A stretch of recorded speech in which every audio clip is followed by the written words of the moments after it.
శుక్లాంబరధరం విష్ణుం శశివర్ణం చతుర్భుజం ప్రసన్నవదనం ధ్యాయేత్ సర్వవిఘ్నోపశాంతయే. శ్రీ గురు చరిత్ర అధ్యాయము 13. ఓం శ్రీ గణేశాయ నమః. శ్రీ సరస్వత్యై నమః. శ్రీ గురుభ్యో నమః. ప్రస్తావన: ఈ 13, 14, 15 అధ్యాయాలలో శ్రీగురుడు శిష్యులకు ఆశ్రమ ధర్మాలను వివరించి విధిస్తాడు. పరమ పురుషార్థ ప్రాప్తికి ధర్మము పునాది లాంటిది. అట్టి ధర్మానికి శృతి, స్మృతి, సదాచారము, ఆత్మసంతృప్తి అన్నవి 4 ప్రమాణాలు.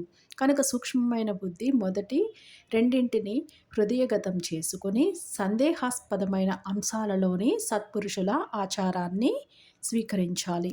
ఈ మూడింటికి సమ్మతమైన ధర్మాన్ని తెలుసుకుని సత్వశుద్ధి చేత శ్రద్ధతోనూ తృప్తిగాను ఆచరించగలగడమే 4వ ప్రమాణము. కానీ శృతులకు అర్థం చెప్పగలవారు, వాటి పరంగా స్మృతులను అన్వయించగలవారు ఎవరు? అంత నిర్దుష్టంగా వాటిని తెలిసి ఆచరించి కృతార్థత నొందిన వారే సత్పురుషులు. కనుక వారి వాక్యాలే ఆచరణయే ప్రమాణము. కనుక ధర్మాన్ని కూడా వారి వద్దనే నేర్వాలి. అది తెలపడానికి ఈ అధ్యాయంలోని శ్రీ నృసింహ సరస్వతి స్వామి స్వయంగా శిష్యులకు ఉపదేశించారు. ఆయన వలె ఆశ్రితులకు సర్వాపదల నుంచి అభయమివ్వగలవాడే సద్గురువు. ఆయనయే 4 పురుషార్థాలకు ఉత్తమమైన మార్గము తెలపగలవాడు, ప్రసాదించగలవాడు. సన్యాస ధర్మాలను శ్రద్ధతో పరిశీలించి వాటిని ఆచరించటానికి సంసిద్ధులైన వారే తురీయాశ్రమాన్ని స్వీకరించ యోగ్యులనియు ఈ అధ్యాయము తెలుపుతుంది. అలా సుఖదుఖాలకు లొంగక ధైర్యంతో స్వధర్మాన్ని ఆచరించగలిగారంటే కూడా సద్గురుని అనుగ్రహమే శరణ్యము. కథారంభము: శ్రీ గురుని కథ శ్రద్ధగా విని పులకించిపోయిన నామధారకుడు సిద్ధమునికి నమస్కరించి, స్వామి, ఈ శ్రీ గురు చరిత్ర ఎంత విన్నా తనివి తీరడం లేదు. నా పరిస్థితి లేత పచ్చికను చవిచూచిన ఆకలిగొన్న ఆవు వలె ఉన్నది. నేనెంత అల్పజ్ఞుడనో నాకిప్పుడు తెలుస్తున్నది. అజ్ఞానం వలన భ్రష్టుడనై నేనే వెనుక కష్టాలు కొని తెచ్చుకున్నాననియు శ్రీ గురుని పక్షాన ఎట్టి లోపము లేదనియు తెలుసుకున్నాను. అజ్ఞానాంధకారంలోని దారి కనిపించుకున్న నాకు జ్ఞానజ్యోతి అయిన మీరే శ్రీ గురుని చూపారు. మీ రూపంలోని శ్రీగురుడే నన్ను అనుగ్రహించారు. మీరు చేసిన మేలుకు నేనెన్నటికీ మీ రుణము తీర్చుకోలేను. కల్పవృక్షానికి, చింతామణికి జ్ఞానం ఇచ్చిన వారికి ఏమి చేసి ప్రత్యుపకారం చేయగలము? మీ బోధ వలన నాకు సర్వార్థ సాధకమైన నిరంతర గురుస్మరణ కుదురుతోంది. దయతో అటు తరువాత శ్రీగురుని ఎక్కడకు వెళ్ళాలో, ఏమి చేయాలో సెలవీయండి అని ప్రార్థించాడు.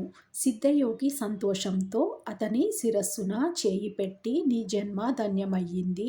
శ్రీ గురుని పాదాలు నీ హృదయంలోనే చోటు చేసుకున్నాయి. కనుకనే ఇలా కోరగలుగుతున్నావు. ఇందువలన నీవు తరించడమే కాక సాటివారిని కూడా తరింపచేయగలవు. నీవడుగుతుంటే మాకు కూడా ఆనందము కలుగుతున్నది అని ఆ వివరాలిలా చెప్పారు. శ్రీ గురుడు ప్రయాగలో ఉండగానే వారి మహిమ గురించిన ఖ్యాతి అన్ని దిక్కులా వ్యాపించి ఎందరో ఆయనకు శిష్యులయ్యారు. వారిలోని ముఖ్యుడు మాధవుడు. మాధవుడు, సిద్ధుడు, బాలుడు, ఉపేంద్రుడు, జ్ఞానజ్యోతి, సదానందుడు, కృష్ణుడు అనే 7గురము స్వామికి ముఖ్య శిష్యులము. మా అందరి పేర్లకు చివర సరస్వతి అనే బిరుదు ఉంటుంది. శ్రీ గురుడు మమ్మల్ని మరికొందరు శిష్యులను వెంట పెట్టుకుని అనేక తీర్థాలు, క్షేత్రాలు పావనం చేస్తూ దక్షిణ దేశం తిరిగి వచ్చి పూర్వాశ్రమంలోని తమ జన్మస్థానమైన కారంజా నగరము చేరారు. అప్పుడు వారి తల్లిదండ్రులు, తోబుట్టువులు ఆయన రాకకెంతో సంతోషించారు. స్థానిక జనమంతా ఆయనను దర్శించి పూజించారు. వారిలో బ్రాహ్మణులందరూ స్వామిని తమ ఇంటికి భిక్షకు ఆహ్వానించసాగారు.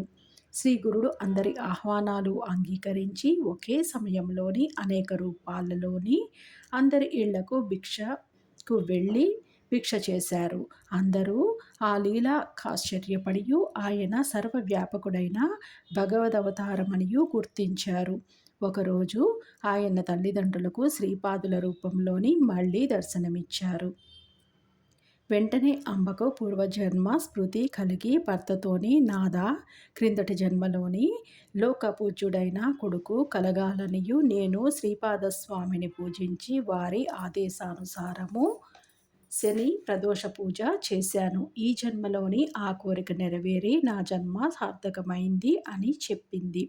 అప్పుడా దంపతులు తమను సంసార సాగరం నుంచి ఉద్ధరించమనియు ఆయనను కోరారు. అప్పుడు శ్రీగురుడు ఏ వంశంలో ఉత్తముడైన సన్యాసి జన్మిస్తాడో ఆ వంశంలోని 42 తరాల వారు తరిస్తారు. ఆ కులమంతటికిని బ్రహ్మలోక ప్రాప్తి కలుగుతుంది. అంతకుముందు నరకంలో పడిన పితృదేవతలు కూడా బ్రహ్మలోకం పొందుతారు. మీ కులంలో నేను జన్మించాను కనుక మీకు బ్రహ్మపదం లభిస్తుంది.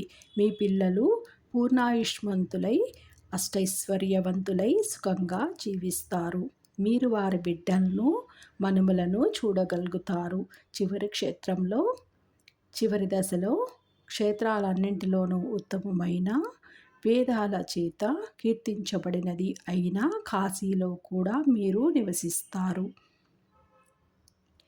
మీకు ఎట్టి చింత అవసరము లేదు అని అభయమిచ్చారు.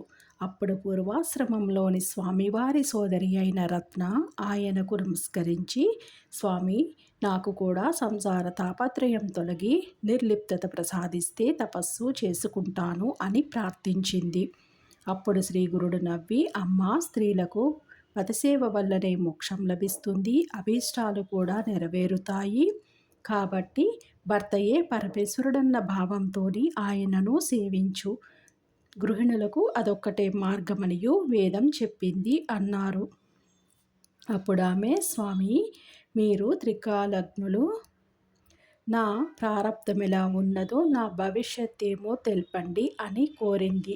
శ్రీగురుడు, నీ సంస్కారము తామసికమైనది. పూర్వజన్మలోని అన్యోన్యంగా ఉన్న దంపతులకు తగువ పెట్టి వారిని విడదీశావు. అందువల్ల ఈ జన్మలోని నీ భర్త నిన్ను విడిచి సన్యాసి అవుతాడు. పూర్వజన్మలోని ఒక ఆవును కొట్టి చంపావు. అందువల్ల నీకు ఈ జన్మలో కుష్ఠరోగం వచ్చింది అని చెప్పారు. వెంటనే రత్న భయంతో ఏడుస్తూ ఆయన పాదాల మీద పడి, గురుదేవా, నన్ను రక్షించండి అని వేడుకున్నది. శ్రీగురుడు ఆమెను ఓదార్చి, అమ్మా, మా అనుగ్రహం వలన ఈ కర్మఫలం నీవు వృద్ధాప్యంలోని అనుభవిస్తావు. నీకు కుష్ఠరోగం వచ్చినప్పుడు మా దర్శనం అవుతుంది. నీకు కుష్ఠరోగం పొడచూపగానే దక్షిణ దిక్కున ఉన్న భీమా నదీ తీరంలోని పాప వినాశ క్షేత్రానికి వెళ్ళు. భీమా అమరజా నదీ సంగమం దగ్గర ఉన్న గంధర్వపురంలోని ఆ తీర్థమున్నది అని చెప్పి శ్రీగురుడు తన శిష్యులతో కలిసి గోదావరి పుట్టిన క్షేత్రమైన నాసిక్కు బయలుదేరారు.